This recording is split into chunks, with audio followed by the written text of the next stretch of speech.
قال اللہ تبارک و تعالی فی القرآن المجید والفرقان الحمید کل نفس ذائقۃ الموت صدق اللہ العظیم صدق صادق المصدوق علیہ صلاۃ و تسلیم ان اللہ وملائکتہ یصلون علی النبی یا ایھا الذین آمنوا صلوا علیہ وسلموا تسلیما اللہم صلی علی سیدنا مولانا جد الحسن والحسین وعلی آلہ واہل بیتہ وذریاتہ وازواجہ وصحبہ وبارک وسلم صلاۃ دائما کثیرا کثیرا کثیرا۔ ڈگرس کی سرزمین پر پہلی مرتبہ حاضر ہوا ہوں اور ایک ایسی تقریب میں مجھے حاضری کی سعادت میسر آئی کہ جو در حقیقت اصالِ ثواب کی مجلس ہے، اور آپ تمام حضرات بخوبی اس بات سے واقف ہے کہ جن کے اصالِ ثواب کے لیے ہم یہاں جمع ہوئے ہیں، محترمہ مرحومہ مغفورہ بلقیس بائی جو ایک بزرگ ترین خاتون تھی، آج ان کی 10ویں کی محفل ہے، گویا کہ وصال فرمائے ہوئے 10 روز ہو چکے ہیں۔ آپ اور ہم سب آج اس غرض سے یہاں جمع ہوئے ہیں کہ کچھ نیک باتیں ہوں، کچھ اچھی باتیں ہوں، دین کے حوالے سے کچھ گفتگو ہو، اور اس پر جو کچھ بھی اجر و ثواب ہے ہم رب کی بارگاہ میں التجا کریں کہ خالق کائنات یہ ثواب مرحومہ مغفورہ کی بارگاہ میں پہنچائے، مرحومہ بلقیس بائی کو اس کا ثواب عطا فرمائے، ان کے درجات میں بلندیاں عطا فرمائے، ان کے گناہ صغائر و کبائر کو معاف فرما کر جنت الفردوس میں انہیں اعلیٰ مقام عطا فرمائے۔ ساتھ ہی ان کے شہزادگان، ان کے صاحبزادگان جو ہے اور اہل خانہ جو ہے، ان کے لیے بھی دعا کرتا ہوں کہ اللہ انہیں صبر جمیل عطا فرمائے اور اس کا انہیں اجر عظیم عطا فرمائے۔ زیادہ لمبی چوڑی گفتگو نہیں کروں گا کیونکہ وقت کی قلت ہے۔ عموماً جلسے عشاء بعد ہوتے ہیں، یہ مغرب کے بعد جلسہ رکھا گیا ہے اور عشاء کی نماز جیسا کہ اعلان ہوا کچھ تاخیر سے ہوں گی تو زیادہ وقت پھر بھی نہیں ہے۔ کوشش کروں گا کہ اس مختصر وقت میں موت کے حوالے سے اور ہماری زندگی کا کیا مقصد ہے، اس عنوان کے تحت کچھ باتیں، کچھ قیمتی باتیں آپ کے گوشے گزار کر سکوں۔ دنیا میں مختلف باتوں پر اختلاف پایا جاتا ہے، زبانوں کو لے کر لوگوں میں اختلاف ہے، رہن سہن کو لے کر اختلاف ہے، کھانے پینے کو لے کر اختلاف ہے، حتیٰ کہ مذاہب کو لے کر اختلاف ہے، خالق کائنات کی عبادت کو لے کر بھی اختلاف ہے، معبود کو لے کر بھی اختلاف ہے۔ ہم ایک خدا واحد کی عبادت کرتے ہیں، دنیا میں وہ بھی قومیں ہیں جو 2 خدا کی قائل ہے، کچھ قومیں 3 خدا کی قائل ہے، جیسے کہ عیسائی ہے جو 3 خداؤں کے قائل ہے، ٹرینیٹی کے قائل ہے۔ یہود اور مجوسی ہے، یہودی اور مجوسی جو 2 خداؤں کے قائل ہے۔ مشرک قومیں ہیں کہ جہاں خداؤں کی تعداد کی کوئی حد و لمٹ نہیں ہے، بے شمار ان کے خدا ہے، تو گویا کہ معبود کو لے کر بھی اختلاف ہے۔ ہر لمحے، ہر قدم قدم پر آپ کو دنیا میں اختلاف نظر آئیں گے، مگر ایک ایسی بنیادی چیز ہے، ایک ایسی چیز ہے جس پر کسی قوم و ملت کا اختلاف نہیں، اور بالفرض اگر کوئی اختلاف کرے بھی تو اس کے اختلاف کا کوئی فائدہ نہیں کہ اس حقیقت کو جھٹلایا نہیں جا سکتا۔ ایک ایسی حقیقت جس پر سب کا اتفاق ہے، اور وہ حقیقت ہے موت۔ جس طرح یہ یقین ہے کہ ہم پیدا ہوئے اور اس وقت موجود ہیں، اس محفل میں ہے، ہمیں یقین ہے کہ ہم اس محفل میں ہے، مجھے یقین ہے کہ میں کچھ کلام کر رہا ہوں، کچھ کہہ رہا ہوں، آپ کو یقین ہے کہ آپ مجھے سن رہے ہیں، اسی طرح یہ بھی یقین ہے کہ اس دنیا سے ایک نہ ایک دن ہمیں جانا ہے۔ خالق کائنات نے جب انسانوں کی تخلیق فرمائی، حضرت آدم علیہ السلام انسانوں میں سب سے پہلے خلق ہوئے، ہمارے جد کریم، ہمارے باپ، ہمارے جد اعلیٰ تمام نسل انسان انہیں سے جاری و ساری ہوئی۔ حضرت آدم کے ساتھ ہی تمام روحوں کی بھی پیدائش ہوئی۔ وہ تمام روحیں جو حضرت آدم کی نسل میں حضرت آدم کی پشت میں رکھی گئی اور حضرت آدم کی نسل میں قیامت تک پیدا ہوتے رہیں گی۔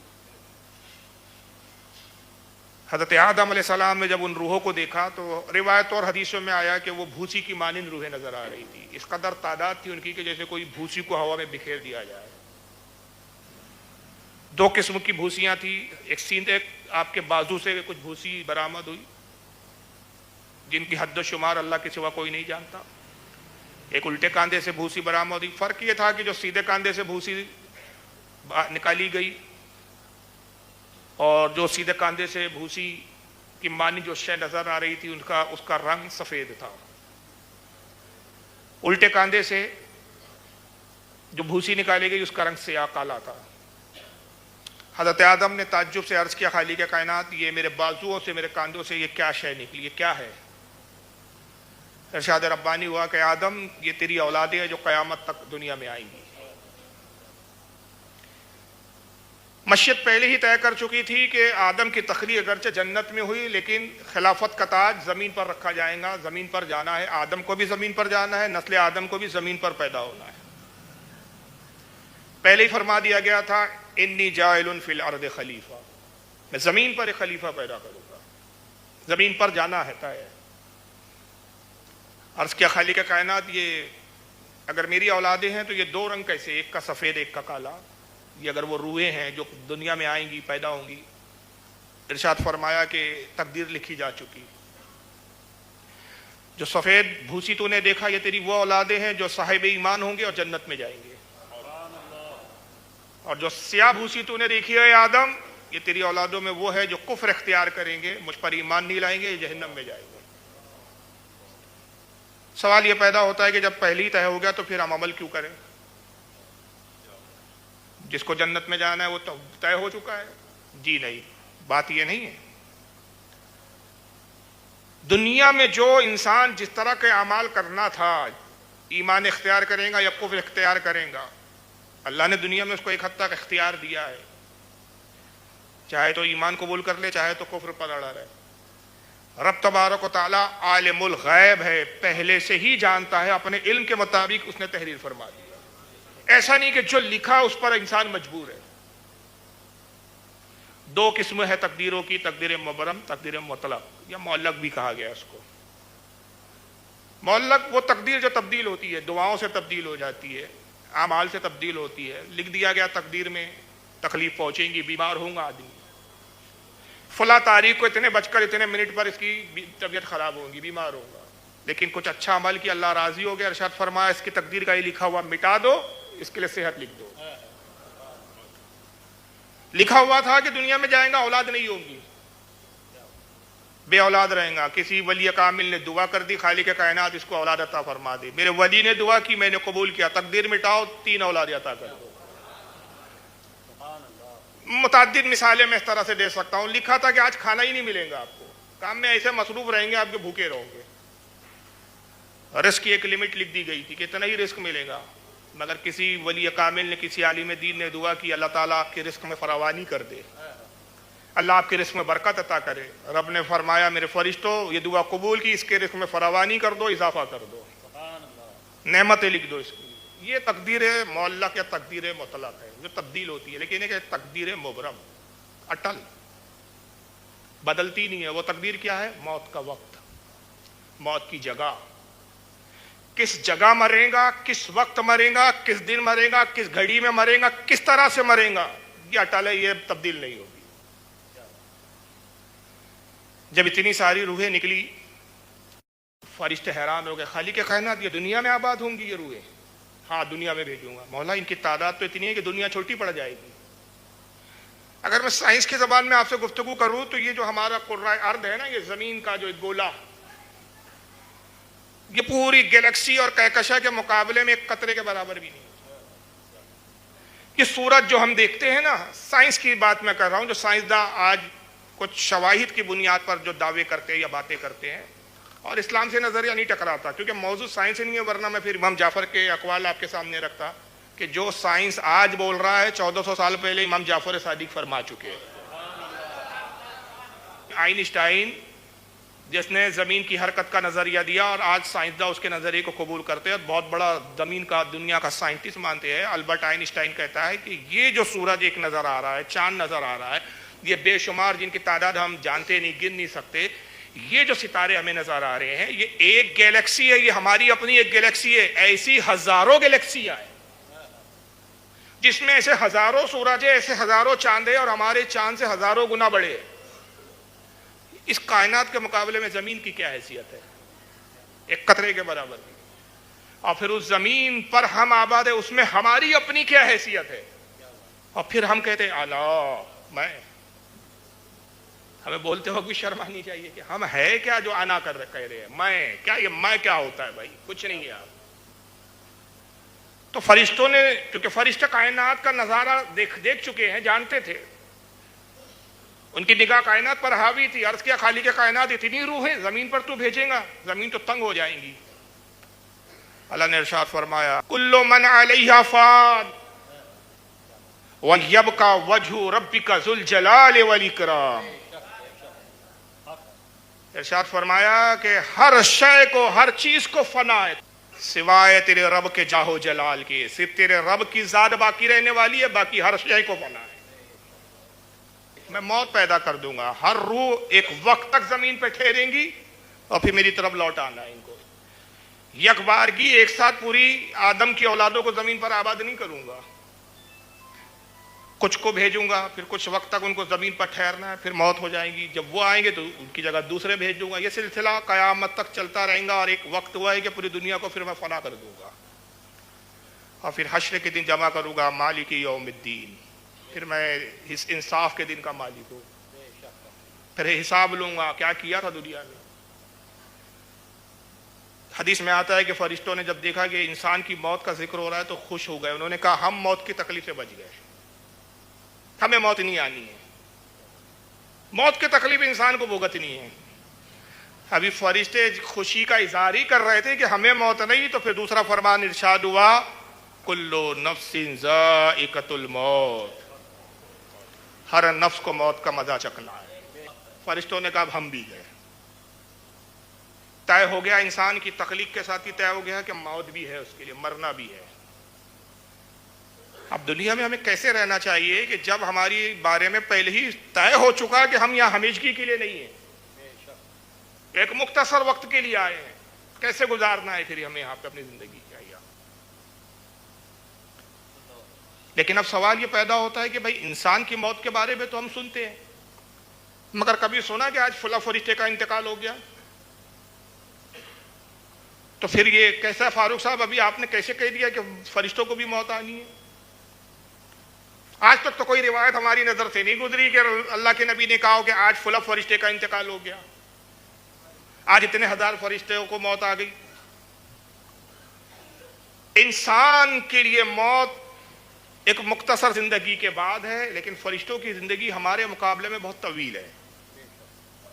ان میں اور ہم میں ایک فرق ہے، کیونکہ معصوم مخلوق ہے، گناہوں سے پاک ہے، نفس سے پاک ہے، تو یہ انعام ایک طرح سے ان کو کہ ایک بار جب پیدا ہوتے ہیں فرشتے، قیامت کے وقت ان کو موت آئیں گی، قیامت تک زندگی ہے۔ ہمارے لیے قیامت تک زندگی نہیں، مختصر زندگی ہمارے لیے، اور پھر رسول اللہ کی امت کی تو اور مختصر زندگی۔ پچھلی امتوں کا اگر آپ جائزہ لیں تو 1100 سال، 1200 سال، 1500 سال، 2000 سال، شیش علیہ السلام کی قوم میں 1500 سال، 2000 سال عمریں ہوئی۔ ایک بڑی دلچسپ روایت آتی ہے کہ شیش علیہ السلام کے پاس ایک بڑھیا آتی ہے، عرض کیا کہ اے اللہ کے نبی شیش، میں آپ پر ایمان لائی ہوں، آج ہی میرے بیٹے کا انتقال ہو گیا، میں آپ کو نبی جانتی ہوں، آپ اللہ کے نبی ہے، پیغمبر ہے، میرے بیٹے کو آپ زندہ فرمائیے، اپنے رب سے دعا کیجئے کہ میرے بیٹے کو دوبارہ زندگی دے۔ آپ نے فرمایا کہ موت حق ہے، موت کا مالک اللہ ہے، جتنی زندگی جس کے لیے مقرر کر دی اتنے ہی دن اس کو دنیا میں رہنا ہے۔ اے ضعیفہ صبر کر۔ کیسے صبر کروں؟ میرا بچہ مر گیا، جوان بھی نہیں کہتی ہے، بچہ مر گیا ہے میرا، چھوٹی عمر میں مر گیا، کم سن بچہ ہے، کوئی یہ بھی مرنے کے دن تھے اس کے کہ میں صبر کروں؟ آپ نے کہا تیرے نبی شیش کو بھی موت آنی ہے، صبر کر۔ کہا شیش کیسے میں صبر کروں؟ یہ بھی کوئی عمر تھی اس کی مرنے کی؟ دعا کیجیے آپ، میں نے آپ پر ایمان لایا ہے، ایمان لانے کا اتنا تو انعام ملنا چاہیے کہ میرے بیٹے کو حیات دی جائے۔ حضرت شیخ نے کہا اچھا کتنی عمر تھی تیرے بچے کی؟ کہا کیا کوئی خاص عمر تھی، کھیلنے کودنے کے دن تھے؟ یہ 300 سال تو عمر تھی اس کی، کھیلنے کودنے کی عمر ہے وہ، کیوں 1500 سال 1600 سال 2000 سال کی عمر ہے بھائی، تو 300 سال تو بچپن ہی کی عمر ہوگی۔ کہا 300 سال یہی تو عمر تھی، کوئی کھیلنے کودنے کے دن تھے، بچہ ہی تو تھا، ابھی کوئی مرنے کا وقت تھا یہ۔ حضرت شیخ نے کہا 300 سال بھی کافی ہے، اللہ کا احسان مانتو، شکر ادا کر کہ اس نے 300 سال تیرے بچے کو حیات دی۔ میں تجھے ایک خبر دیتا ہوں جو تجھے چونکا دیں گی کہ آخری پیغمبر محمد صلی اللہ تعالی وسلم تشریف لائیں گے، وہ پیغمبر جن کے صدقے میں اللہ نے ساری کائنات کی تخلیق فرمائی۔ وہ نہ پیدا کیے جانا مقصود ان کا ہوتا تو کائنات ہی نہ بناتا، مگر ان کی امت کی عمر کتنی ہوں گی جانتی ہے؟ 50 اور 60 کے درمیان۔ اس عمر میں وہ شادیاں بھی کریں گے، بچے بھی پیدا کریں گے، گھر بھی بنائیں گے۔ ضعیفہ نے جیسی سونا سر پہ ہاتھ رکھا، بیٹھ گئی، کہا بس 50 اور 60 سال کے درمیان عمر ہوں گی، اگر ہمیں اتنی عمر ہو تو نہ ہم گھر بنائیں نہ شادی کرے، کچھ نہیں، درخت کے نیچے ہی ہم زندگی گزار دیں۔ اتنی عمر بھی میں کوئی گھر بناتا ہے؟ تو ان کے لیے یہ عمر بہت مختصر تھی، لیکن ہمارے لیے بہت غنیمت ہے یہ عمر۔ تو پچھلے انبیاء کی عمر بہت طویل ہوئی، پچھلے انبیاء کی امتوں کی عمریں، نبیوں کی بھی عمریں بہت طویل ہوئی، بعض انبیاء کی، لیکن فرشتوں کی عمر سب سے زیادہ طویل۔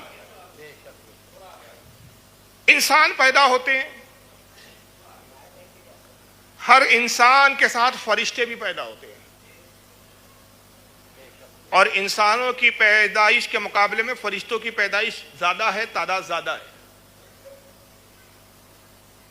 اگر انسان کی تعداد سے، انسان کی آبادی سے فرشتوں کی آبادی کا تقابل کرے تو ہماری آبادی کوئی حیثیت ہی نہیں رکھتی، پاسن میں نہیں بیٹھتی ہے۔ کتنے فرشتے ہیں اللہ کے، اس کی تعداد، اس کا شمار اللہ اور اس کے رسول کے علاوہ کوئی نہیں جانتا۔ اللہ جانتا ہے، اللہ کے بتائے سے اس کے رسول جانتے ہیں۔ مگر مختلف صورتیں ہیں فرشتوں کے پیدا ہونے کی۔ اس کی پیدائش کس ذریعے سے ہوتی ہے انسان کی؟ آپ اور ہم کیسے پیدا ہوئے؟ آسمان سے ٹپکے نہیں ہیں، درخت سے اگے نہیں ہیں، پھلوں کی طرح نہیں درختوں میں ہم شاخوں سے لٹک کے پیدا ہوئے۔ ایک طریقہ ہے، ایک قانون ہے، ایک فطرت کا قانون مقرر ہے ہمارے لیے کہ ایک مرد اور عورت کا ملاپ ہوتا ہے، تو اس کیسے ملاپ ہو اس کے لیے بھی ایک جائز طریقہ نکاح رکھا گیا ہے کہ اس میں حرام کاری نہ ہو، گناہ نہ ہو، حلال طریقہ۔ ایک مرد اور عورت ملتے ہیں، ایک تیسری جان پیدا ہوتی ہے، یہی افزائش کا طریقہ ہے ہمارے۔ لیکن فرشتے کیسے پیدا ہوتے ہیں؟ پھر فرشتے پیدا ہوتے تو انہیں موت کیسے آئے گی؟ ہم دنیا میں پیدا ہوتے ہیں، پھر بیمار ہوتے ہیں، انتقال کر جاتے ہیں، کسی کا ایکسیڈنٹ ہو گیا، انتقال ہو گیا، ہارٹ اٹیک آ گیا، انتقال ہو گیا، کوئی سوتا کا سوتا ہی رہ گیا، مختلف صورتیں انتقال کی۔ صورتیں کوئی بھی ہو انتقال کی، ایک بات تو طے ہے کہ ملک الموت علیہ السلام ہماری روح کو قبض فرما دے۔ تو فرشتوں کا پھر وصال کیسے ہوتا ہے، ان کا انتقال کیسے ہوتا ہے، پیدائش کیسے ہوتی ہے؟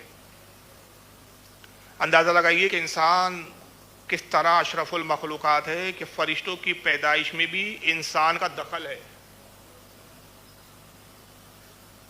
فرشتوں کی پیدائش میں انسان کا کیا ہے؟ دخل ہے۔ یہ جملہ میں بول کے گزر جاؤں تو آپ کنفیوز ہو جاؤ گے کہ یار ہمارا کہاں دخل، ہم تو فرشتوں کو دیکھ بھی نہیں پاتے ہیں، ہم نے فرشتوں کو دیکھا نہیں، ہمارا کیا لینا دینا فرشتوں کی پیدائش سے؟ جی آپ ہی کا لینا دینا جناب۔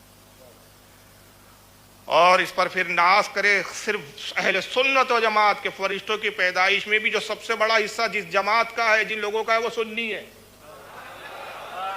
یہ فضیلت وہابیوں کو نہیں ملی، کافر کو تو نصیب بھی نہیں ہوئی، یہ سب سنیوں کو ہے۔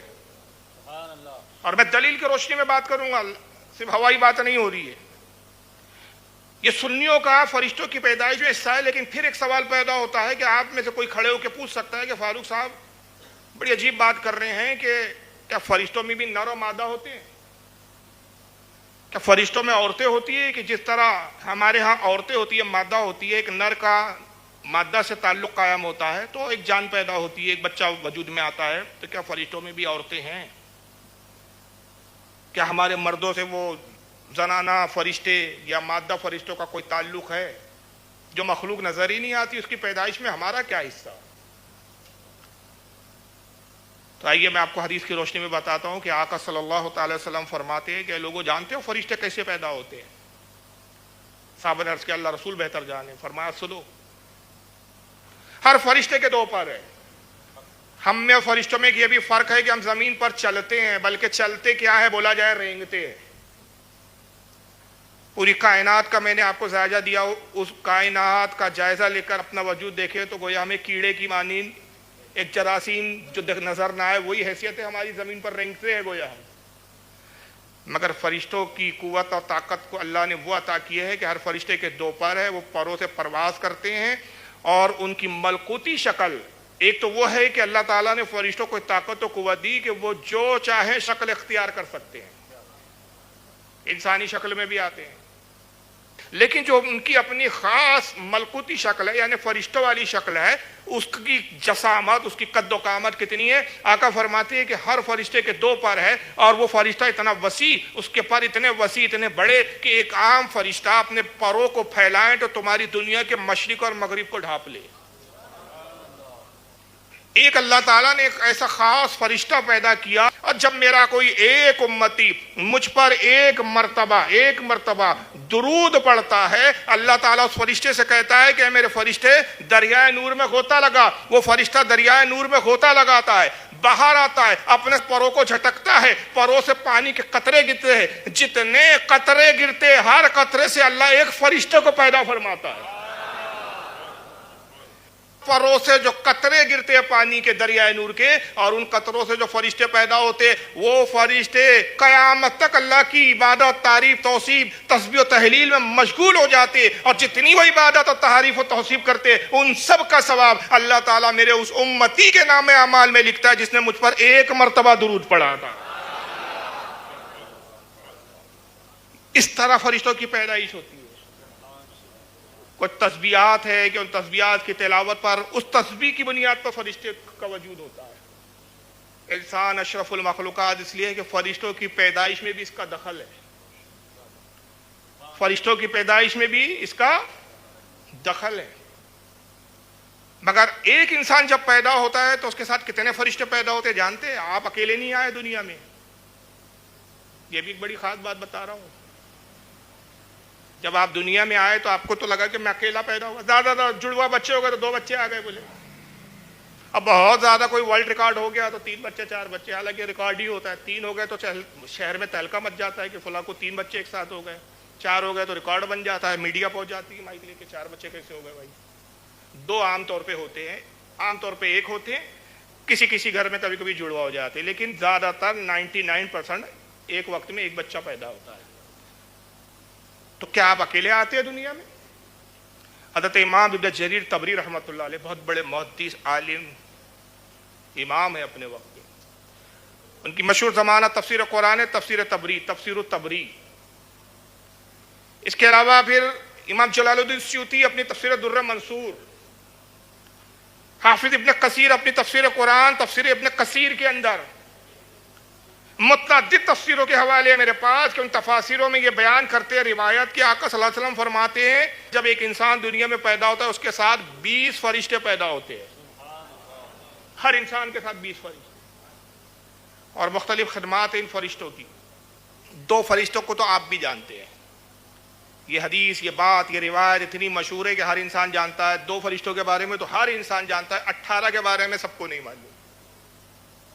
2 کون سے ہیں؟ ہر انسان کے ساتھ 2 فرشتے ایک کاندھے پہ، کرامن کاتبین. ایک سیدھے کاندھے پر ایک فرشتہ اور ایک الٹے کاندھے پہ. سیدھے کاندھے والا کیا کرتا ہے؟ جو بندہ نیک اعمال کرتا ہے اس کو لکھتا ہے. الٹے کاندھے والا فرشتہ کیا کرتا ہے؟ جو گناہ کرتا ہے بندہ وہ اس کو گناہوں کو لکھتا ہے. 2 فرشتوں کے بارے میں سب جانتے ہیں. لیکن ایک فرشتہ اور پیدا ہوتا ہے. یہ مختلف فرشتے، اگر 20 کی تفسیر بیان کروں تو وقت نہیں ہے، اس کے لیے پھر 3 گھنٹے چاہیے کم سے کم 3 گھنٹے. وہ بھی کم سے کم کہہ رہا ہوں، تفصیل اور زیادہ گہرائی میں جائیں گے تو بہت لمبی تقریر کرنی پڑے گی. ایک فرشتہ وہ خاص پیدا ہوتا ہے کہ جس وقت انسان کا وجود ہوا اللہ تعالیٰ 2 محافظ فرشتے اس کے ساتھ اور پیدا کرتا ہے. 2 کرامن کاتبین. ان کا صرف یہ کام ہے کہ حساب کتاب لکھو، انسان کے کسی معاملے میں دخل اندازی نہیں کرتے. مگر دو فرشتے یہ ہے کہ یہ انسان کی زندگی میں دخل اندازی بھی کرتے ہیں، ہر انسان کے ساتھ۔ میرے ساتھ بھی دو فرشتے اس طرح کے ہیں، 20 فرشتے میرے ساتھ ہیں، ہر آپ میں کے ہر فرد کے ساتھ 20 فرشتے پیدا ہوئے۔ اس سے فرشتوں کی آبادی کا تقابل اب انسانی آبادی سے کر سکتے ہیں کہ 20 تو ہر انسان کے ساتھ ہے، تو 20 گنا تو آبادی ایسی بڑھ گئی فرشتوں کی۔ پھر وہ تعریف، توصیف، تسبیح، تحلیل سے جو پیدا ہوتے ہیں وہ ان کی گنتی نہیں، تو کتنے، تو اندازہ لگائیے کہ انسان کی آبادی کے مقابلے میں فرشتوں کی آبادی کتنی ہے، اللہ ہی جانتا ہے اس کو۔ ساتوں آسمان فرشتوں سے بھرے ہیں جو اللہ کی عبادت میں مشغول ہیں۔ لیکن یہ جو دو فرشتے کرامن کاتبین کے علاوہ ہے، یہ انسانی زندگی میں کیسے دخل اندازی کرتے؟ ایک فرشتہ تو وہ ہے کہ جو انسان کو نیک اعمال کی طرف ترغیب دلاتا رہتا ہے، اسی کو ہم اپنی زبان میں کہتے ہیں ضمیر۔ مگر ساتھ میں ایک اور بھی پیدا ہوتا ہے، ہر سنی کے پیچھے ایک وہابی بھی ہے، ہر سنی کے پیچھے ایک وہابی بھی ہے، ہر دوست کے ساتھ دشمن بھی ہے۔ بس جیسی وجود ہوا تو یہ وہابی تو بعد میں گھیریں گا آپ کو جب بڑے ہوں گے، بس پیدائش کے ساتھ ایک وہابیوں کا جد اعلیٰ بھی پیدا ہو جاتا ہے جو شروع سے گھیرا رہتا ہے۔ ابلیس کا بھی ایک بچہ ہوتا ہے، ابلیس کی بھی ایک اولاد ہوتی ہے جو انسان کے ساتھ پیدا ہوتی ہے، ہو بہو آپ ہی کی شکل کا۔ میرے ساتھ جو ابلیس پیدا ہوا وہ بھی میری شکل کا۔ اگر میرے ابلیس کو آپ دیکھ لیں تو سمجھیں گے یہ فاروق خان رضوی ہے، میرے سارے راز جانتا ہے، کیونکہ ساتھ میں پیدا ہوا، کسی لمحے مجھ سے جدا نہیں، حتیٰ کہ میں پاخانے میں جاؤں وہاں بھی آتا ہے کم وقت۔ لیکن وہ جو میرے ساتھ فرشتے پیدا ہوئے وہ پاخانے میں نہیں آتے، ناپاک جگہ نہیں آتے، لیکن جہاں غلاظت کی جگہ پہ بندہ جاتا ہے یہ فرشتے باہر رک جاتے ہیں، لیکن بندہ نگرانی میں ہوتا ہے، ان کی غافل نہیں ہوتے وہ انسان سے۔ یہ جو ابلیس کا بچہ پیدا ہوتا ہے ہر انسان کے ساتھ، اسی کو کہا جاتا ہے خناس۔ یہ دل کے اندر گوشت کے لوتھڑے کی شکل میں ہوتا ہے، اس کا کام کیا ہے؟ گناہوں کی طرف راغب کرنا۔ اسی کا ذکر قرآن عظیم میں سورہ الناس میں آیا، من شر الوسواس الخناس۔ اے پروردگار میں تیری پناہ چاہتا ہوں اس خناس، اس شیطان سے جو دل میں وسوسے پیدا کرتا ہے، گناہوں کی طرف لگاتا ہے۔ آقا صلی اللہ تعالی وسلم ایک حدیث میں فرماتے ہیں کہ لوگوں یہ خناس زندگی بھر تمہیں گناہوں کی طرف راغب کرتا ہے، وہ ایک فرشتہ جس کا نام ضمیر ہے جو نیکی کی طرف تمہیں بلاتا ہے، انسان میں زندگی بھر کشمکش چلتے رہتی ہے۔ اب اس کو یوں سمجھے مثال کے طور پہ کہ ایک دن آدمی بیٹھا، دل میں خیال ہے چلو یار آج ایک فلم دیکھتے ہیں،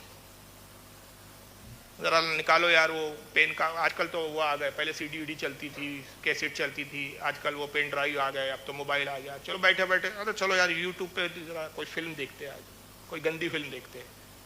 یہ گندی فلم دیکھتے ہیں، گناہ کرتے ہیں، یہ کس نے خیال پیدا کیا؟ یہ خناس ہے جس نے دل میں خیال دیا۔ دوسرے لمحے پھر ایک خیال پیدا آیا، نہیں یار گناہ مت دیکھ، اللہ کی بارگاہ میں حساب دینا ہے، کتنے گناہ کریں گا یار، باز آ جا، اب رک جا۔ یہ دوسرا خیال آیا، یہ خیال کس نے لایا؟ اس فرشتے نے، وہ ضمیر۔ مسند احمد کی روایت ہے، امام احمد ابن حنبل نے مسند کے نام سے بڑی طویل حدیث کی کتاب لکھی، 27,000 سے زائد حدیثیں اس میں جمع کی۔ مسلک کے امام ہیں امام احمد ابن حنبل، امام بخاری کے استادوں میں ہیں۔ مسند احمد میں ایک روایت لاتے ہیں اور صحیح سند کے ساتھ ہے کہ جب آقا خناس کا ذکر کر رہے تھے کہ شیطان تمہارے ساتھ پیدا ہوتا ہے، تمہارے دلوں میں وسوسے ڈالتا ہے، تمہیں گمراہ کرتا ہے، برائی کی طرف لاتا ہے، ایک صحابی کھڑے ہو گئے، یا رسول اللہ آپ بھی ظاہراً بشر بن کر تشریف لائے، اگرچہ حقیقت حضور کی کیا ہے؟ بولیے، نور۔ سرکار کی حقیقت نور ہے، مگر دنیا میں ظاہراً کیا بن کر آئے؟ بشر، کیونکہ انسانوں کی تربیت کرنی تھی، انسانوں کو سنوارنا تھا، تو انسان بن کر آئے۔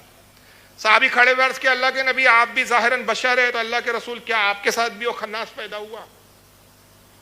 جس طرح ہر انسان کے ساتھ پیدا ہوتا ہے آپ کے ساتھ بھی پیدا ہوا؟ آقا مسکرائے، فرمایا کہ میرے صحابی ہاں میرے ساتھ بھی خناس پیدا ہوا، مگر تم میں اور مجھ میں بڑا فرق ہے، ایوکم مثلی، تم میں مجھ جیسا کون ہے؟ تمہارا خناس تا زندگی کافر رہتا ہے، میرا خناس مجھ پر ایمان لا چکا ہے اور مجھ سے اب اچھی باتیں سنتا ہے، تم میں مجھ میں یہ فرق ہے۔ آقا وہ ہے کہ شیطانوں کو بھی کلمہ پڑھا کے مسلمان بنا دیا، ہم میں اور آقا میں یہ فرق ہے۔ تو ہر انسان کے ساتھ پیدا ہوتا ہے، یہ کشمکش چلتے رہتی ہے زندگی بھر۔ اور وہ دوسرا فرشتہ محافظ ایک فرشتہ ہے. یہ جو زندگی میں جو دو فرشتے میں نے کہا کہ دخیل ہے آپ کے بہت حد تک. ایک دوسرا کیا ہے, اس کی ذمہ داری کیا ہے؟ اس کی ذمہ داری ہے کہ جب تک موت نہیں آئی, جو آپ کے موت کا وقت مقرر ہے لکھا ہے, تب تک حادثات سے بچاتا ہے. جب تک تقدیر میں موت کا وقت متعین ہے, وہ وقت نہیں آتا تب تک آپ کو وہ موت سے بچاتا ہے. ایسے ہر حادثے سے وہ فرشتہ بچاتا ہے کہ جو آپ کو موت کی طرف لے جائے. ہر انسان کے ساتھ ایسے لمحے آئے ہوں گے, آپ نے بھی آزمایا ہوگا, میرے ساتھ بھی ہوا, ہر کسی کے ساتھ ہوا. آپ راستے سے گزر رہے ہیں, میں ایک ایگزامپل مثال دے رہا ہوں, اچانک ایک ٹرک پیچھے سے آیا, سنسناتے ہوئے آپ کے بازو سے ایسا گزرا, کان کو ہوا لگی, باڈی کو ہوا لگی, دیکھنے والے چیخ پڑے, ارے مرا گیا. ایک سیکنڈ کے لیے آپ بھی بھچکے رہ گئے, گھبرا گئے, ہوش آواز گم ہو گئے, سمجھ میں نہیں آیا کیا ہوا. پھر کچھ سیکنڈ کے بعد سنبھالا تو خیال ہے میں بچ کیسے گیا بھائی. دیکھنے والے بھی یقین کے ساتھ کہہ رہے تھے کہ یار ٹرک نے تو اس کو اڑا دیا تھا, یہ بچا کیسے. یہ سیکنڈوں میں کیا ہوا, یہ لمحوں کے اندر کیا ہوا, یہ وہی فرشتہ جو محافظ ہے آپ کو اٹھایا اور اٹھا کے بازو کر دیا. سیکنڈ کا بھی بہت باریک حصہ تھا وہ, اور آپ کے سمجھ بھی نہیں آیا. کیوں؟ کیونکہ ابھی آپ کی موت کا وقت نہیں آیا ہے. اور جب موت کا وقت آ جاتا ہے تو اللہ اس فرشتے کو حکم دیتا ہے, فرشتے اب اس سے دور ہو جا, اب اس کا وقت آ گیا ہے. موت آتی ہے, پھر انسان موت کا شکار ہو جاتا ہے. موت سے کوئی بچ نہیں سکتا. کل نفس ذائقۃ الموت, ہر جاندار کو موت کا مزہ چکھنا ہی ہے, یہ اٹل ہے. اب انسان مر گیا تو یہ فرشتے پھر کہاں جاتے ہیں؟ ان کو تو موت ابھی نہیں آنا ہے. کب آئیں گی موت؟ چلو وہ سن لو, پھر میں یہاں جہاں چھوڑ رہا ہوں وہاں سے پھر کنیکٹ کر دوں گا. قیامت تک یہ فرشتے زندہ رہیں گے, اور جب قیامت کا دن آئے گا اللہ تعالیٰ جب سب کو فنا فرما دے گا, زمین و آسمان فنا ہو جائے گی, سور پھونکا جائیں گا, حضرت اسرافیل سور پھونکیں گے, ساری دنیا فنا ہو جائے گی. یہ چاند سورج پہاڑ سب ریزہ ریزہ ہو جائیں گے, سب کچھ فنا ہو جائے گا, صرف فرشتوں کی جماعت ہوگی. خالق کائنات ارشاد فرمائے گا, خطاب ہوگا ملک الموت سے, اے اسرائیل کون بچا؟ رب کائنات سب فنا ہو گیا, تعریف و توصیف تیرے لیے ہے, بقا تیرے لیے ہے. اے خالق کائنات سب فنا ہو گیا, بچے ہیں تیرے فرشتے اور تیرے چار خاص بندے, جبریل, میکائیل, اسرافیل اور تیرا بندہ اسرائیل. اللہ فرمائے گا فرشتوں کو موت دے دے. ملک الموت فرشتوں کی روح قبض کرے گے. کیسے کرے گے اللہ ہی جانے, ہم اس کی تفصیل نہیں جانتے. سارے فرشتوں کو موت دیں گے. ایک روایت میں آیا کہ حضرت اسرائیل علیہ السلام سے بھی ایک لفظ فرمائیں گے, سارے فرشتے ایک ساتھ موت کا شکار ہو جائیں گے. فرمائیں گے موتو, مر جاؤ, سب کے سب فرشتے ختم. اے اسرائیل کون بچا؟ خالق کائنات تیرا بندہ جبریل, تیرا بندہ اسرافیل, تیرا بندہ میکائیل, تیرا بندہ اسرائیل. میکائیل اور اسرافیل کو موت دے دے, ان کی بھی روح حضرت ملک اللہ علیہ السلام قبض فرمائیں. کون بچا؟ خالق کائنات تیرا بندہ جبریل اور تیرا بندہ اسرائیل. جبریل کی بھی روح قبض کر, جبریل کی بھی روح قبض کر دیں گے. آقا فرماتے جب جبریل کی روح کو قبض کریں گے ملک الموت علیہ السلام, تو جبریل ایسے گریں گے کہ تم اپنی دنیا کی مثال یوں سمجھو کہ جیسے پہاڑ ایسا پھٹ پڑتا ہے, اس طرح گویا ایک پہاڑ پھٹ پڑا, اس شکل میں حضرت جبریل علیہ السلام کا مطلب ایک عالم ہوگا اور آپ کا وصال ہو جائے گا. اسرائیل علیہ السلام سجدے میں ہو گے اور کانپ رہے ہوں گے. اللہ فرمائے گا کون بچا؟ خالق کائنات تیرا عاجز اور کمزور بندہ اسرائیل. رب فرمائے گا قریبا, رب قدیر اپنے دست قدرت سے, اپنی قدرت کاملہ سے حضرت اسرائیل علیہ السلام کی روح کو قبض فرما دے گا. آقا فرماتے ایک ایسا دھماکہ ہوگا ان کی روح کے قبض ہونے کے ساتھ کہ اگر وہ دھماکہ انسان سن لے تو پوری دنیا کے انسان مر جائے, مگر اس وقت کچھ بھی نہیں ہوگا. اب کچھ نہیں ہے. خالق کائنات ندا فرمائے گا, کہاں ہے وہ جابر جو اپنے لوگوں پر جبر و ظلم کرتے تھے؟ کہاں ہے وہ بادشاہ جو اپنی بادشاہت پر اکڑتے تھے؟ کہاں ہے وہ طاقتور جو اپنی طاقتوں پر اتراتے تھے؟ کہاں ہے وہ دولت مند جو اپنی دولت پر گھمنڈ کرتے تھے؟ کہاں ہے وہ حسن پر اترانے اور حسن پر ناز کرنے والے جو اپنے حسن پر ناز کرتے تھے؟ آج بادشاہت کس کے لیے ہے؟ آج طاقت کس کے لیے ہے؟ آج قوت کس کے لیے ہے؟ آج بقا کس کے لیے ہے؟ آقا فرماتے کوئی ہو تو جواب دے. کوئی نہیں.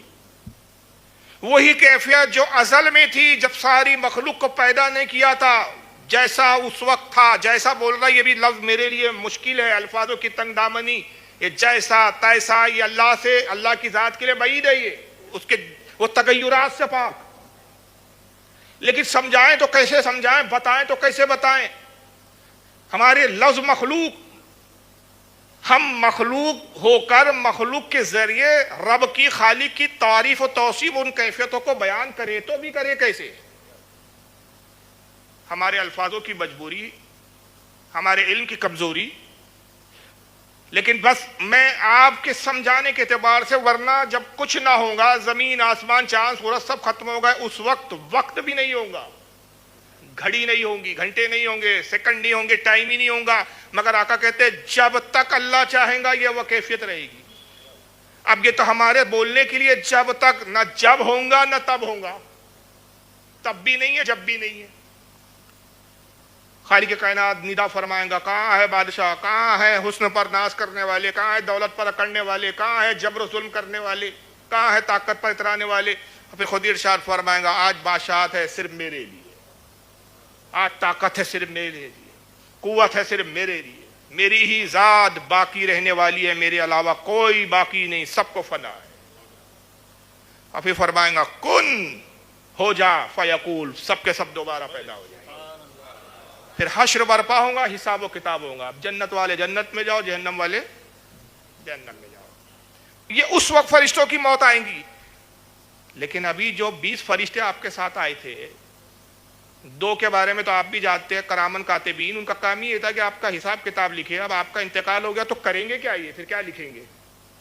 اب تو دارالعمل ختم ہو گیا آپ کا. وہ فرشتہ جو آپ کو نیکی کی طرف راغب کر رہا تھا، آپ کی موت کے بعد اب کیا کرے؟ اب تو کام ہی نہیں ہے اس کے پاس کچھ. وہ فرشتہ جو آپ کی زندگی کو بچا رہا تھا، آپ کی محافظت کر رہا تھا، آپ کی موت ہو گئی، اب وہ فرشتہ کیا کرے؟ یہ ایک بڑا پیچیدہ سوال ہے. مگر شریعت اسلامی نے ہم کو کہیں بھی تنہا نہیں چھوڑا ہے، ہر جگہ آقا نے ہماری رہنمائی کی ہے. صحابہ نے عرض کیا اللہ کے نبی، وہ فرشتوں کا کیا ہوا جب انسان مر جاتا ہے، اس کے محافظ فرشتے پھر کیا کرتے ہیں؟ اللہ کے رسول نے ارشاد فرمایا کہ سنو، جب بندے کو قبر میں دفن کر دیا جاتا ہے تو یہ کرامن کاتبین، وہ محافظ فرشتے، وہ 20 فرشتے رب کی بارگاہ میں عرض کرتے ہیں مولا جس بندے پر ہم مقرر تھے اب اس کا انتقال ہو چکا، وہ اپنی منزل پر پہنچ چکا. خالق کائنات ہمارے لیے کیا حکم ہے؟ ہمیں اجازت دے کہ ہم آسمانوں میں آئے اور تیری عبادت کریں. اللہ فرماتا آسمان بھرے ہوئے ہیں میری عبادت گزاروں سے. رب قدیر ہمیں اجازت دے کہ ہم حرم میں جائیں اور حرم میں تیری عبادت کریں. اللہ فرمائے گا حرم عبادت گزاروں سے بھرا ہوا ہے. رب قدیر ہمیں عرش اعظم کے پائے پر آنے کی اجازت دے کہ عرش اعظم کے پائے تلے ہم تیری عبادت کریں. عرش کے پائے میرے فرشتوں سے بھرے ہیں، فرشتے یہاں تمہارے لیے کوئی جگہ نہیں ہے. رب قدیر پھر ہم کیا کریں؟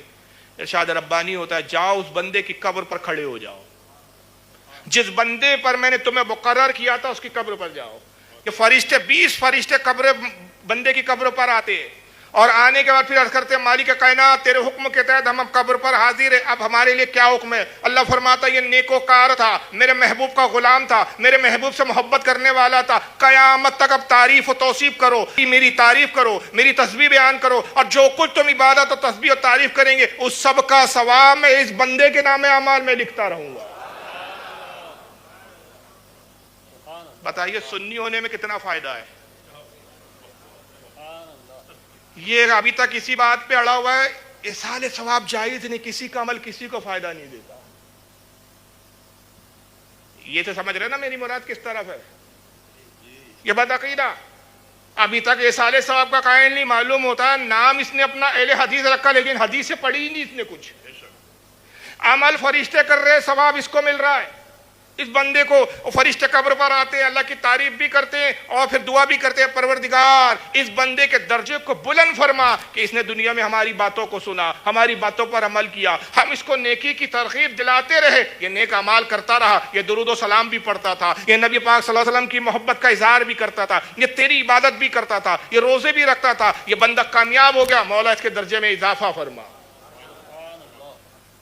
اور وہ بندہ جو گناہگار مرتا ہے، بدعقیدگی پہ مرتا ہے، بے ایمان ہو کر مرتا ہے، کفر پر خاتمہ ہوتا ہے، بد مذہبیت اور گمراہیت پر خاتمہ ہوتا ہے. فرشتے 20 فرشتے اس کی بھی قبر پر آتے ہیں. مولا کیا حکم ہے؟ اللہ فرماتا ہے یہ میرا نافرمان تھا، یہ گناہگار تھا، یہ بدکار تھا، یہ بد مذہب ہو کر مرا. اے فرشتوں قیامت تک اس پر لعنتیں بھیجتے رہو. تو بد عقیدہ ہونا کتنا خسارے کا ہے. ہر بندے کا تعلق قبر سے ہوتا ہے. اعمال اور عقیدہ یاد رکھیے، قبر کے عذاب کا تعلق، قبر کی نجات کا تعلق عقیدے سے ہے، اعمال سے نہیں ہے. یہ بڑی خاص بات ہے. اسلام کے 2 شعبے ہیں، ایک ہے عقیدہ اور ایک ہے اعمال، اور اسے بنیاد ہے عقیدہ. گویا کہ جو مکان ہے، ایک مکان کا تصور کرے تو مکان کی جو بنیاد ہے وہ مضبوط ہے تو مکان سلامت ہے. بنیاد کمزور ہو تو مکان سلامت نہیں رہ سکتا. اسی طرح عقیدہ بنیاد ہے، اور جو اوپر آپ عمارت تعمیر کر رہے ہیں یہ اعمال ہے. اللہ کے رسول فرماتے ہیں کہ قبر آخرت کی پہلی منزل ہے. جو اس منزل میں کامیاب ہوا وہ قیامت تک، حشر تک کامیاب ہوتا رہے گا. جو اس پہلی منزل میں ناکام ہوا وہ وہاں تک ناکام رہے گا. اس کی ایگزامپل ایسا ہے کہ جو میٹرک میں فیل ہو گیا وہ گریجویشن نہیں کر سکتا، وہ آگے 12ویں نہیں کر سکتا، وہ آگے بی اے نہیں کر سکتا، بی ایس سی نہیں کر سکتا، ایم اے نہیں کر سکتا جب تک کہ میٹرک پاس نہ ہو. پہلی منزل میٹرک ہے. جنت آپ کی ڈگری ہے. تو جنت کی ڈگری کب ملیں گی کہ پہلے آپ یہاں سے تو ایگزام پاس کر کے نکلیے. اب قبر کا امتحان جو ہے اس کا پاس ہونے کا دار و مدار کن چیزوں پر ہے؟ 3 سوالوں پر. تینوں سوال آپ غور سے دیکھ لیں. تینوں سوال آپ سنتے کئی بار ہوں گے لیکن غور کریں اس پر. یہ تینوں سوال کا تعلق اعمال سے نہیں ہے بلکہ عقیدے سے ہے. من ربوں کا، تیرا رب کون ہے؟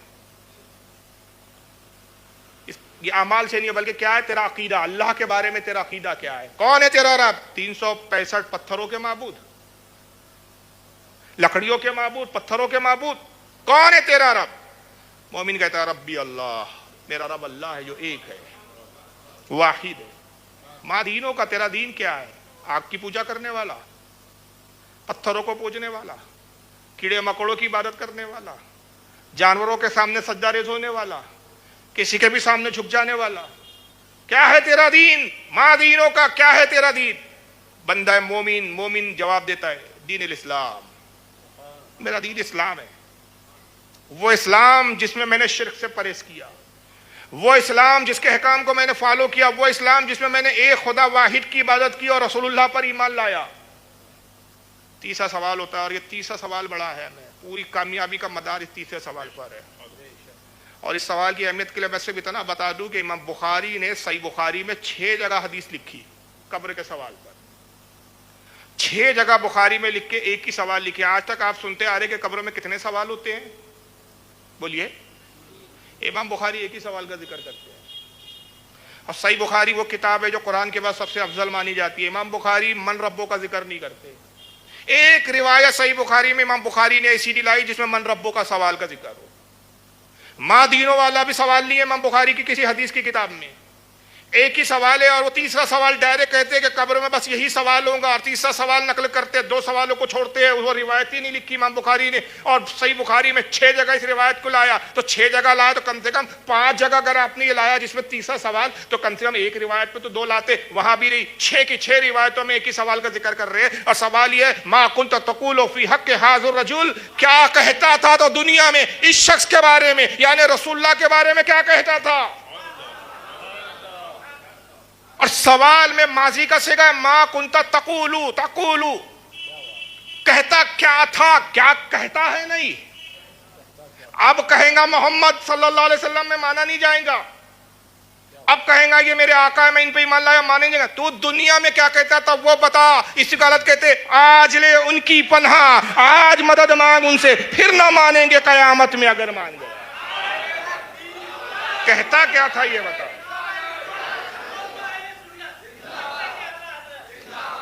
ما کنت تقول، کیا کہتا تھا فی ھذا الرجل، فی ھذا الرجل. اور یہ اہل سنت کا عقیدہ دے رہا ہوں، فی ھذا الرجل، اس شخص کے بارے میں. ھذا اس میں اشارہ قریب کے لیے آتا ہے.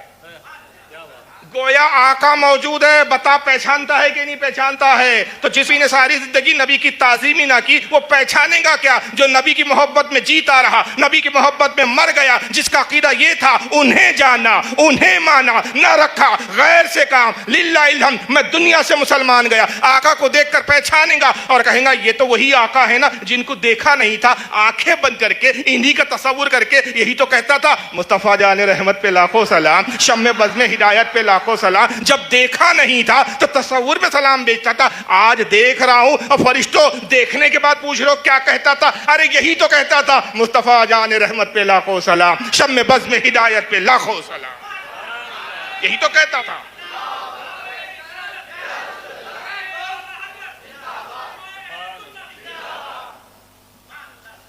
تو آقا کو پہچان کے کہیں گا یہ میرے آقا محمد ہے، یہ میرے مولا محمد ہے، انہی پہ تو سلام بھیجتا تھا۔ فرشتے کہیں گے جا کامیاب ہو گیا تو، سو جا ایسے جیسے دلہن سوتی ہے۔ اور یہ وہ گیا کہ جس نے نبی کو تو نہیں پہچانا، 40 دن ادھر بھٹک رہا تھا، 45 دن ادھر بھٹک رہا تھا، بورا اٹھایا، بستر اٹھایا، ادھر ادھر ادھر ادھر، اس کی کیفیت ساری زندگی یہی رہی کہ جو تیرے در سے یار پھرتے ہیں در بدر یوں ہی خار پھرتے ہیں۔ ان کے در سے پھر کے بھٹکتا رہا، من ربوں کا کون ہے تیرا رب؟ ہاں ہاں ہاں ہاں لادری، ہاں ہاں ہاں ہاں لادری، ہائے افسوس میں نہیں جانتا، ماں دینوں کا تیرا دین کیا ہے؟ ہاں ہاں ہاں ہاں لادری، ہائے ہائے ہائے میں نہیں جانتا۔ ما کنت تقول فی حق ھذا الرجل، کیا کہتا ہے ان کے بارے میں؟ اپنی طرح کہتا تھا، اپنے جیسا کہتا تھا۔ فرشتے کہیں گے کم بخت، ہم نے جرأت نہ کی محمد کی طرح ہونے کی، اور تو 2 ٹانگ کا مرغا ہے اپنی طرح، لگاؤ جوتے اس کو۔ یہ کہتا تھا۔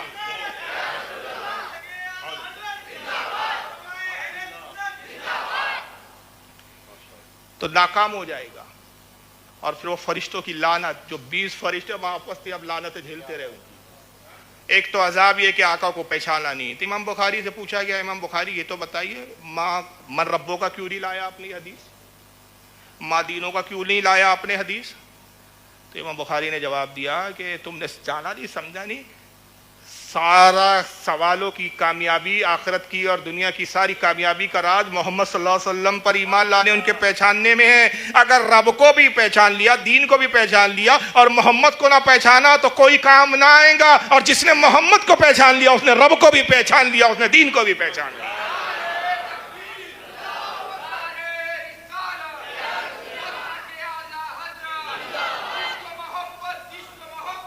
کیونکہ خدا کا بھی تعارف محمد کے ذریعے ہے۔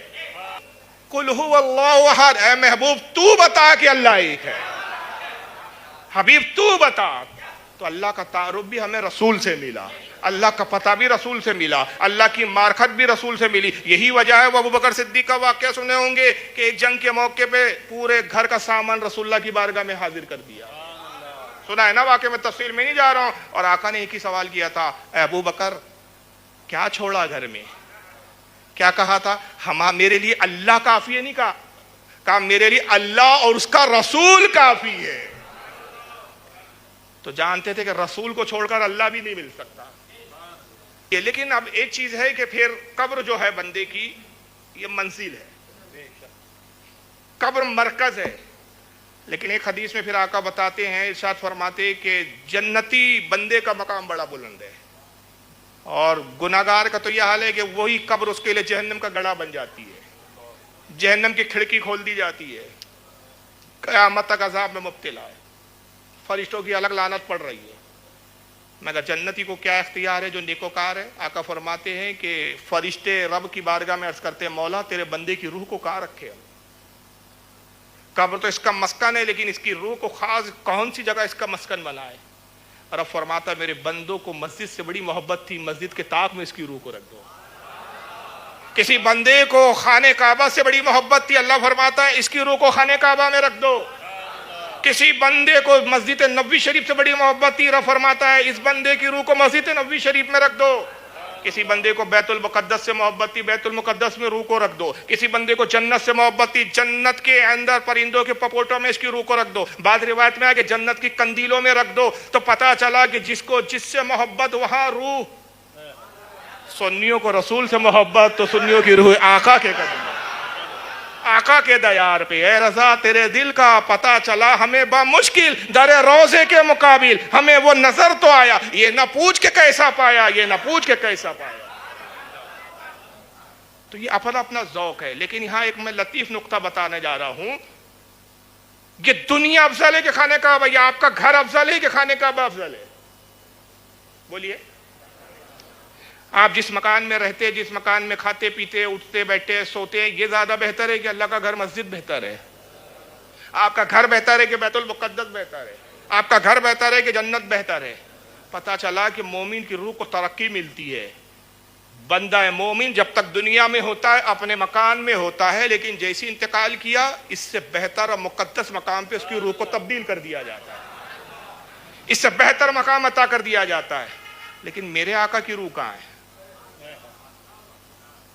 میرے آقا کی روح کہاں رکھی گئی؟ فرشتوں نے روح مصطفیٰ کو دیا، بڑے احترام کے ساتھ عرش اعظم پر پہنچے، پروردگار تیرے رسول کی روح ہے ہمارے ساتھ۔ خالق کائنات کہاں رکھے؟ رب نے ارشاد فرمایا عرش اعظم میرے محبوب کے جسم سے افضل نہیں۔ پروردگار خانہ کعبہ میں رکھے، خانہ کعبہ تو میرے محبوب کے لیے سجدہ ریز ہو گیا تھا، خانہ کعبہ میرے محبوب سے افضل نہیں۔ رب قدیر مسجد نبوی میں رکھے، مسجد نبوی کو شرف میرے محبوب کی ذات سے ہے، مسجد نبوی میرے محبوب کے جسم سے افضل نہیں۔ رب قدیر جنت میں رکھے، جنت تو میرے محبوب کو میں نے ہبا کر دی، جنت میرے محبوب کے جسم سے افضل نہیں۔ اے پروردگار بھی مصطفیٰ کی روح کو کہاں رکھے؟ جسم رسول سے بہتر کائنات میں کوئی جگہ ہی نہیں، اے فرشتوں میرے محبوب کی روح کو اس کے جسم میں ہی لوٹا دو۔ جسم میں روح مصطفیٰ لوٹائی گئی، آقا آج بھی اپنے جسم کے ساتھ حیات ہے، موجود ہے، غلاموں کی سن رہے ہیں۔ اس لیے حالت کہتے ہیں تو زندہ ہے واللہ، تو زندہ ہے واللہ، میری چشم عالم سے چھپ جانے والا۔ اور اسی پر علماء کا اجماع ہے، اس اجماع میں آپ کو حیرانی ہوں گی کہ حافظ ابن کثیر بھی شامل ہے، اور وہ یہ کہ رسول اللہ کے جسم اطہر سے کائنات میں کوئی جگہ مقدس نہیں۔ جسم اطہر کا مقدس ہونا تو بہت بڑی بات ہے، علماء کہتے ہیں کہ اس بات پر اجماع ہے، اتفاق ہے کہ وہ زمین جو قبر ہے اور قبر کی وہ زمین جو مصطفیٰ صلی اللہ علیہ وسلم کی پشت انور سے لگی ہوئی ہے، وہ خانہ کعبہ سے بھی افضل ہے، وہ بیت المقدس سے بھی افضل ہے، وہ جنت البقیع سے بھی افضل ہے، مسجد نبوی سے بھی افضل ہے، آسمانوں سے بھی افضل، جنت سے بھی افضل، برق عرش اعظم سے بھی افضل ہے۔ پوری کائنات میں اس زمین سے زیادہ مقدس کچھ نہیں۔ تو جس زمین پہ میرے مصطفیٰ کا جسم اطہر لگ جائے، وہ زمین عرش اعظم سے افضل ہو جائے، تو مصطفیٰ کا جسم اطہر کتنا افضل والا ہوگا۔ اور اسی جسم کا اور ایک حصہ ہے، دو حصے اور ہیں جسم کے، میں نہیں کہتا، آقا کی حدیث ہے، آقا فرماتے ہیں کہ رب نے جس مٹی سے میری تخلیق کی، میرے نور کو جس مٹی کے پتلے میں ڈالا، جب مجھے خاکی پتلے میں تبدیل کر کے دنیا میں بشر بنا کر بھیجا، اس مٹی کے دو حصے اور علیحدہ کر دیے۔ اس مٹی سے کیا کیا؟ ایک مٹی سے ابو بکر کے جسم کو تیار کیا، دوسرے سے حضرت عمر کے جسم کو تیار کیا۔ اے لوگو، جس مٹی سے میرا جسم بنا اسی مٹی سے ابو بکر و عمر کا بھی جسم بنا۔ اور شاعر کہتا ہے تذکرہ قرآن میں جس کا سورہ کوثر میں ہے، نور اس کا واللہ بحر و بر میں، آج بھی ہے گنبد خضرا میں ابو بکر و عمر، مصطفیٰ کے گھر کی دولت مصطفیٰ کے گھر میں ہے۔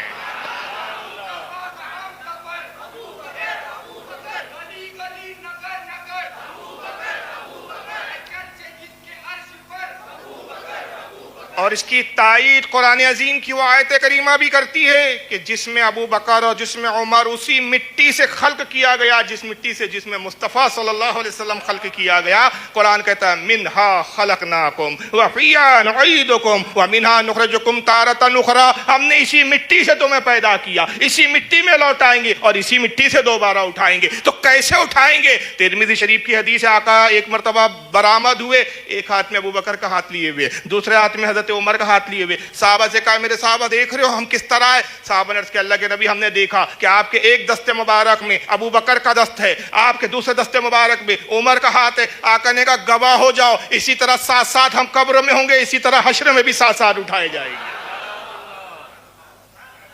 تو یہ منزلیں ہیں۔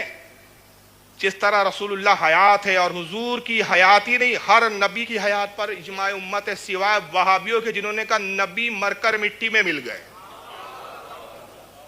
جبکہ واضح حدیث ہے ضعیف بھی نہیں ہے کہ ضعیف بول کے ٹھکرا دو. آقا فرماتے ان اللہ حرم علی الارض ان تقول ازداد الانبیاء علیہم السلام فنبی اللہ حی یرزق. بے شک اللہ تعالیٰ نے زمین پر حرام کر دیا کہ ان نبیوں کے جسموں کو کھائے. اللہ کا نبی زندہ ہے اور اس کو اللہ کی طرف سے رزق دیا جاتا ہے. ایک مقام پہ فرماتے الانبیاء احیاء فی قبورہم یصلون. انبیاء اپنی قبر میں زندہ ہوتے ہیں اور نماز بھی پڑھتے ہیں. مگر اہل سنت کے عقیدے کو سلام کے بعض اولیاء وہ ہے، ہم ہر ولی کے بارے میں نہیں کہتے، لیکن بعض وہ مخصوص اولیاء ہے کہ نبی کے صدقے میں ان کو بھی قبر میں زندگی عطا کی گئی. اور ایسے واقعات ہمارے پیش نظر آتے ہیں کہ جس سے ثابت ہوتا ہے کہ حیات کے بعد بھی ان کو ایسی حیات عطا کی گئی کہ قبر میں بھی جسم کے ساتھ حیات ہے، اور اللہ نے اختیار دیا کہ جب چاہیں جسم اطہر کے ساتھ، اجسام انصری کے ساتھ، جب چاہیں دنیا میں بھی تشریف لے آئیں. ابھی شب بارات گزری، اس پر بڑی ویب سائٹوں پہ اور کیا کہنا چاہیے فیس بک پہ وہابیوں کے کمنٹس آئے، یہ جاہل پڑھتے پڑھاتے کچھ نہیں ہے، صرف منہ کھولنا جانتے ہیں.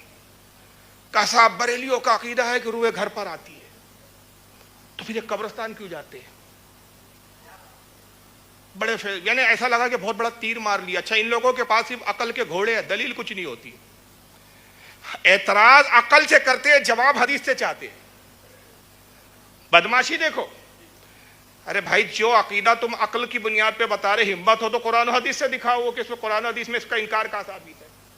کہتے صاحب بریلیوں کا عقیدہ ہے کہ روحیں شب برات کے دن روحیں گھر پر آتی ہیں، تو جب گھر پہ آتی تو قبرستان کیوں جاتے ہیں؟ تو تم کو جب پوری بات معلوم نہیں تو منہ کیوں کھولتے ہو؟ تو قبرستان ہم اس لیے جاتے ہیں کہ قبرستان جانا آقا کی سنت ہے. روحیں آتی ہے، یہ آقا کا فرمان ہے. ہم فرمان کو بھی مانتے ہیں، نبی کے افعال کو بھی مانتے ہیں، نبی کے قول کو بھی مانتے ہیں، نبی کے فعل کو بھی مانتے ہیں. دونوں پر ہمارا یقین ہے. اور یہ بالکل حقیقت ہے. اعلیٰ حضرت نے اس پر ایک مستقل کتاب لکھی ہے، ایک رسالہ لکھا ہے. اس کے اندر اعلیٰ حضرت نے بہت ساری حدیثوں کو نقل کیا ہے، جیسے کہ امام ابن ابی شیبہ کی المصنف سے حدیث نقل کی ہے. حضرت قاضی ثناء اللہ پانی پتی نے اس پہ ایک مستقل کتاب لکھی ہے تذکرۃ الموتیٰ کے نام سے. حضرت امام جلال الدین سیوطی کی شرح الصدور کے اندر یہ حدیثیں موجود ہے. کئی کتابوں میں روایتیں اور حدیثیں آئی جو اعلیٰ حضرت سے پہلے کے محدثین ہیں جنہوں نے حدیثوں کو سندوں کے ساتھ لکھا. بعض روایتوں میں آیا کہ ہر جمعرات جمعے کی شب کو آتی ہے، عصر اور مغرب کے درمیان میں آتی ہے. اور آنے کے بعد کیا کرتی ہے، اس پر بھی وہابیوں نے بڑا بدماشی کی. میں ایک جملہ کہتا ہوں اپنی تقریروں میں کہ وہابی جب تک جھوٹ نہ بولے اپنے باپ کی اوریجنل اولاد ہو نہیں سکتا ہو. جھوٹ بولنا ان کی فطرت ہے. پاکستان کا ایک مولوی ہے جو اپنے آپ کو مناظر بھی کہتا اور سمجھتا ہے، جس کا نام ہے طالب الرحمان. وہ کہتا ہے کہ دیکھو صاحب یہ بریلیوں کا عقیدہ یہ ہے کہ روح گھر پر آتی ہے اور آ کے کہتی ہے، گھر پہ آواز لگاتی ہے کہ کیا پکایا.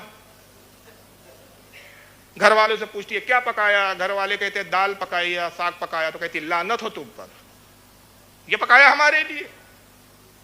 اور پھر گھر کے لوگ جب کہتے ہیں نہیں بریانی بنائی ہے، پلاؤ بنایا ہے، زردہ بنایا ہے، حلوہ بنایا ہے، تو روح خوش ہوتی ہے اور پھر دعا دیتی ہے کہ ہاں ہمارے کام کی چیز بنا. آپ نے احمد رضا صاحب کے بارے میں سنا ہی ہوگا، کتابوں میں پڑھا ہی ہوگا. ان کے ہاں عقیدہ ہے کہ جمعرات کو روحیں آتی ہیں اور دروازے پر کھڑی ہو جاتی ہیں اور آ کر پوچھتی ہیں کیا پکایا.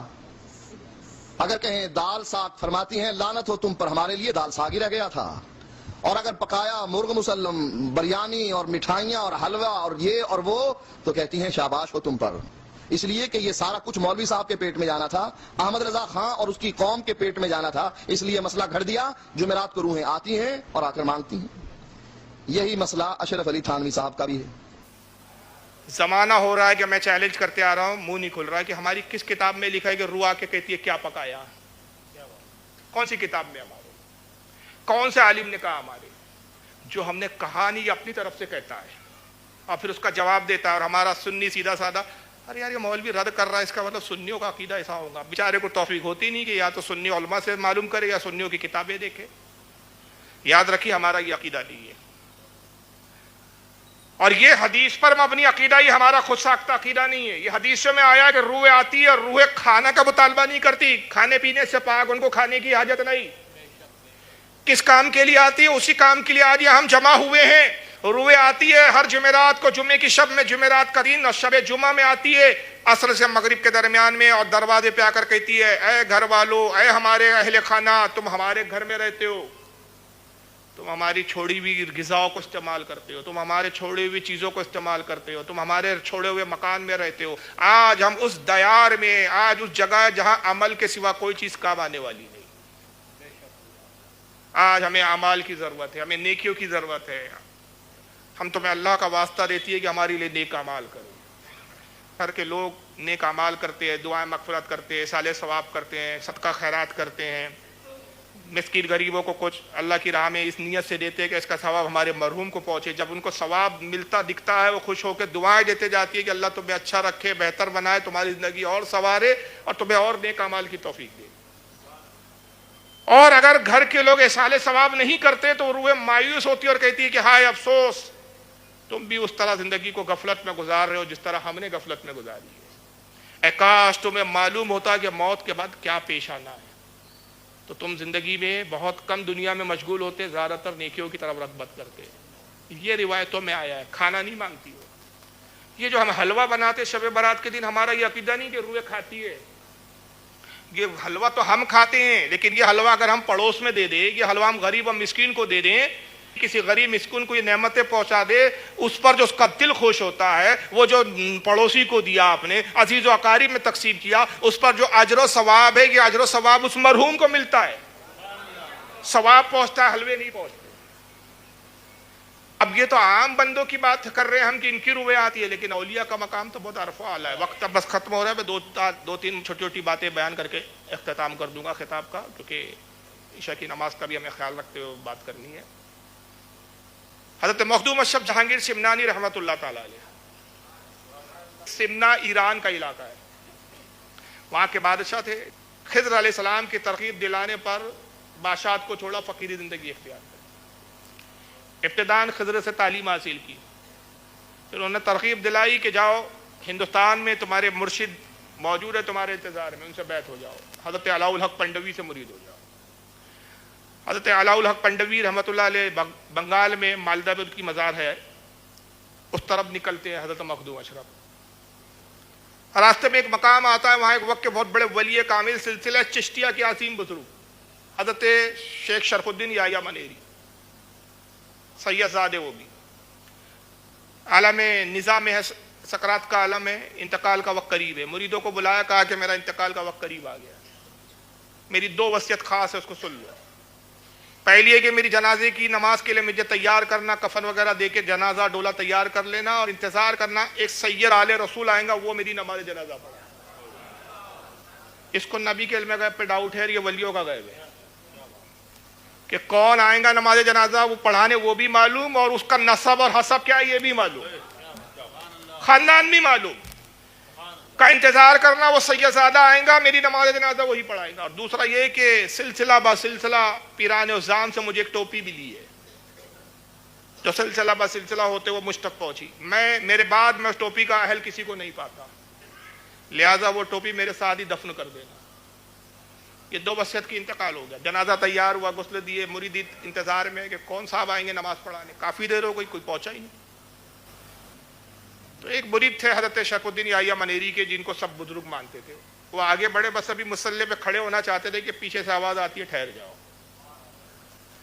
مڑ کے دیکھا تو ایک صاحب چلے آ رہے ہیں، نورانی چہرہ ہے، شکل سے دکھتے ہیں کہ بزرگ ترین ہے، آئے اور سیدھا آ کے مصلی پہ کھڑے ہو گئے، کچھ نہیں کہا کسی سے، پوچھا بھی نہیں کہ کس کا انتقال ہوا ہے۔ مرید صاحب نے پیچھے سے کہا حضرات، نہ اجازت طلب کی، نہ یہ جاننے کی کوشش کی کہ بھائی کس کا انتقال ہوا، مصلی پہ آ گئے، فرمایا وہی سید زادہ ہوں جس کی وصیت حضرت نے کی تھی، فقیر کو مخدوم اشرف کہتے ہیں۔ کہا سرکار نماز پڑھائے، نماز جنازہ ہوئی، تدفین ہوئی، مخدوم اشرف سمنانی نے خود قبر میں اتارا، دفن سے فارغ ہوئے، ابھی بس فاتحہ پڑھے اور ابھی ہٹ رہے تھے قبر سے کہ حضرت شرف الدین یحییٰ منیری کا ہاتھ قبر سے باہر آ گیا۔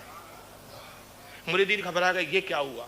بولے سرکار یہ ہاتھ کیسے باہر آیا؟ آپ نے کہا رکو ابھی پوچھتا ہوں۔ آنکھ بند کی، کشف کیا، کشف کے ذریعے حضرت سے گفتگو ہوتی ہے، حضور یہ کیا بات ہے، ہاتھ کیوں باہر؟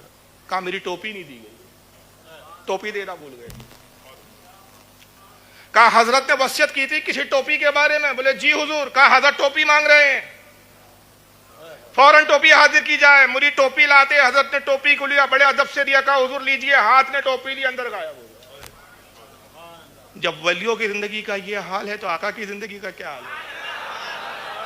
چلو ہو سکتا ہے اب یہ تقریر نیٹ پر تو جائیں گی، کیمرہ چل رہا ہے، ریکارڈ ہوں گی، نیٹ پہ ڈالی جائیں گی، تو پھر کچھ وہ مرزا پلمبر کے چوزے آئیں گے. کہانی شریف. حالانکہ حدیثیں ایسی بے شمار حدیثوں میں بھی اس طرح کے واقعات ہیں. سامنے بیٹھو تو ان کی اوقات دکھائیں ہم ان کو. فیس بک پہ پردے دار خواتین ہیں، فیس بک پہ بھوکنے والی عورتیں ہیں، سامنے آتے نہیں یہ لوگ. چلو ایک کتاب کا اور حوالہ سن لو اور ایک حدیث کا حوالہ سن لو، بس اسی پہ اختتام. حضرت شاہ ولی اللہ محدث دہلوی، کون سا فرقہ ہے جو ان کو نہیں مانتا؟ دیوبندی ان کو مانتے، اہل حدیث ان کو مانتے، ہم سنی بھی ان کو مانتے. تو اگر تم کہتے ہو یہ عقیدہ بریلیوں کا عقیدہ ہے تو پھر ایسا کرو، بریلیوں کو بخش دو، پہلے ان پر فتویٰ لگاؤ، شاہ ولی اللہ پر ہمت ہو. یہ دیوبندیوں سے بھی مطالبہ ہے کہ اگر شاہ ولی اللہ کو مانتے ہو، ہمت ہو، تو ان کو مشرک اور بدعتی بول کے بتاؤ. اہل حدیث ہو، شاہ ولی اللہ کو بتاؤ. ان کی کتاب ہے انفاس العارفین. انفاس العارفین میں شاہ ولی اللہ محدث دہلوی علیہ رحمہ لکھتے ہیں کہ میرے والد شاہ عبد الرحیم محدث دہلوی، وہ بھی بہت بڑے محدث تھے.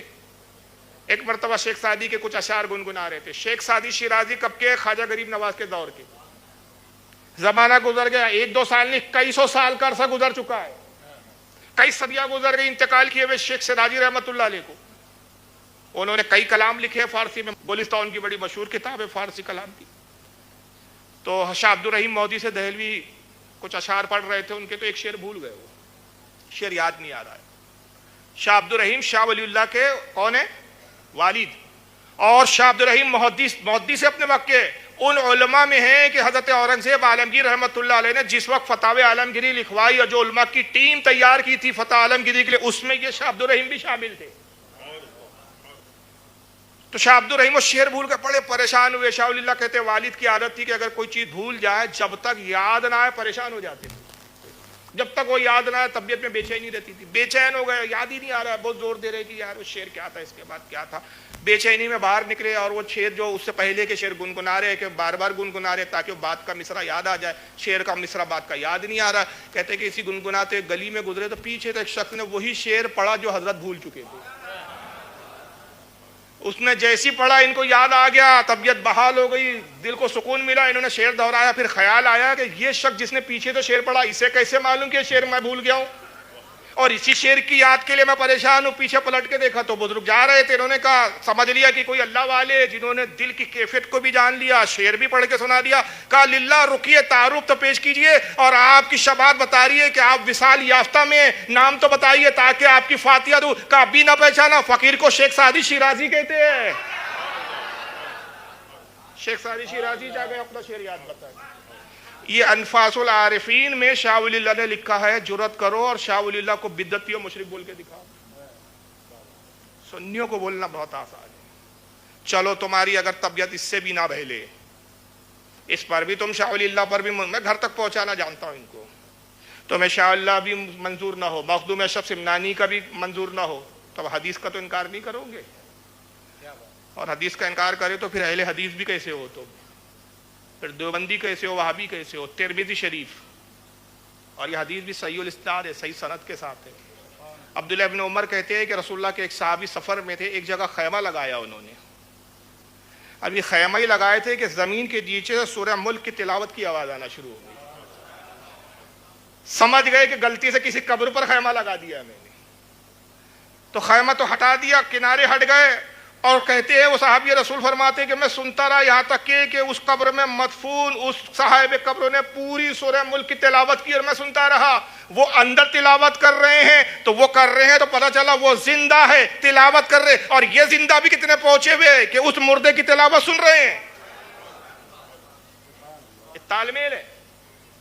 جب سورہ ملک انہوں نے پورا ختم کیا، یہ خیمہ سمیٹے اور رسول اللہ کی خدمت میں حاضر ہوئے. عرض کہ یا رسول اللہ، میں نے ایک جگہ خیمہ لگایا، غلطی سے خیمہ میں نے قبر پہ لگا دیا. میں نہیں جانتا تھا کہ کوئی قبر ہے. وہ میں نے دیکھا کہ صاحب قبر سورہ ملک کی تلاوت کر رہا ہے، حتیٰ کہ میں نے پوری تلاوت کو سماعت کیا. حضور نے فرمایا کہ تم نہیں جانتے کہ سورہ ملک عذاب قبر کو دور کرنے والی اور نجات دینے والی اور درجوں کو بلند کرنے والی ہے. وہ صاحب قبر کو سورہ ملک سے بڑی محبت اور اکبر تھی، وہ زندگی بھر سورہ ملک پڑھتے تھے، اللہ تعالیٰ نے یہ انعام دیا کہ اب قبر میں بھی سورہ ملک کی تلاوت کرتے ہیں، یہ انعام تھا ان کا۔ تو اولیاء کرام زندہ ہوتے ہیں، اس کی بہت سارے واقعات، بہت ساری مثالیں ہیں، اس لیے ہمارے بزرگان دین کہتے ہیں کہ زندہ ہو جاتے ہیں جو مرتے ہیں حق کے نام پر، اللہ اللہ موت کو کس نے مسیحا کر دیا، تو زندہ ہے واللہ، تو زندہ ہے واللہ، میری چشم عالم سے چھپ جانے والے۔ اللہ تعالیٰ آج کی اس بسم کو قبول و مقبول فرمائے، جو کچھ بھی ذکر خیر ہوا اس کو قبول فرما کر مرحومہ بلقیس بیوی کو اس کے ثواب پہنچائے، ان کے درجات میں بلندی عطا فرمائے۔ وما علینا الا البلاغ المبین۔